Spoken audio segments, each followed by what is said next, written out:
দম্পতি কেমন লাগছে জানাই।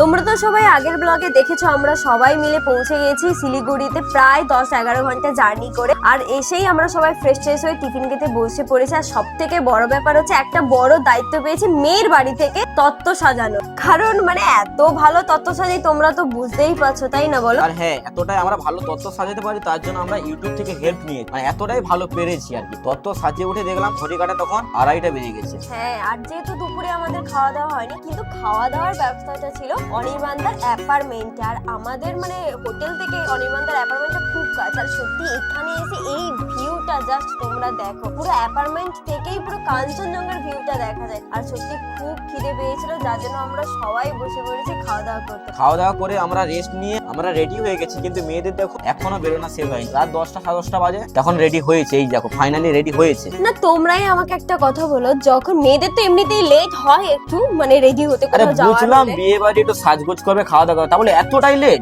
অবশ্যই, যখন তার থেকেও বড় ব্যাপার হচ্ছে যখন একসাথে 2-3 জন মেয়ে থাকবে তখন তো আরো লেট হয়। তার চেয়ে বড় কথা বর নিজে মানে যার রিসেপশন অনিবার নিজেই ফোন করছে, ভাই তোরা কখন আসবি? 10:30 বাজে। রাত 10:30টার সময় এই দল বেঁধে যাচ্ছে দেখো।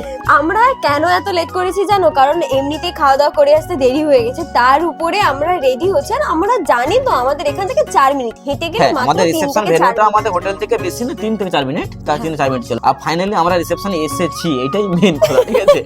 আর সত্যি বলতে গেলে বর বউ দুজনেই হচ্ছে আমাদের সবার জন্য অপেক্ষা করছিল যে, আর দেখো এসেই প্রণাম করছে যে ভাই আমি ধন্য হয়ে গেলাম তোদের মানে তোদেরকে দেখতে পেয়ে। আর সত্যি এখানে কাকিমাকে দেখো, মানে এটা হচ্ছে অনির্বাণদার মা, এত ভালো লাগছিল, এত সুন্দর করে সেজেছে, মনে হচ্ছিল অনির্বাণদার দিদি।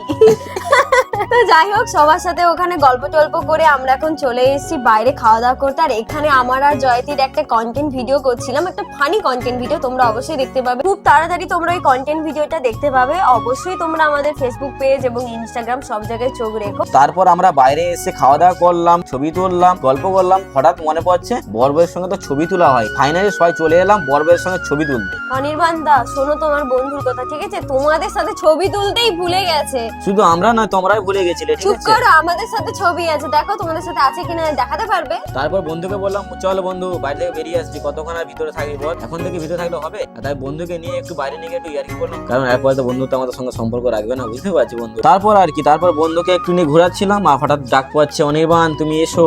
কি করা যাবে, আমরা অনির্বাণকে দিয়ে আমরা ডিনারে বসে গেলাম। বন্ধু আর আমাদের বন্ধু নেই, এখন অন্য কারোর বন্ধু হয়ে গেছে। বেশি আর জ্ঞান দিও না, ঠিক আছে? পরে যখন তোমারও বিয়ে হবে তখন তোমার সাথেও এই জিনিসটাই হবে। তো যাই হোক, আমরা তারপরে এসে বর বউকে নিয়ে একটু বাইরে এসে নাচানাচি করে নিলাম। তো আজকের মতন ব্লগটা তো এই পর্যন্তই। সবাইকে টাটা। কাল থেকে হচ্ছে আমাদের দার্জিলিং ট্যুর শুরু। আর এপাশে অরূপকে দেখো, দার্জিলিং এ যে সিনেমেটিক শট গুলো নিবে জানালা দিয়ে, এখন থেকে প্র্যাকটিস চলছে, প্র্যাকটিস। তো গাইস, আর দার্জিলিং ব্লগ খুব তাড়াতাড়ি আসছে, লক্ষ্য রাখো, ফলো করে দাও, ঠিক আছে? চ্যানেলটা ফলো করো।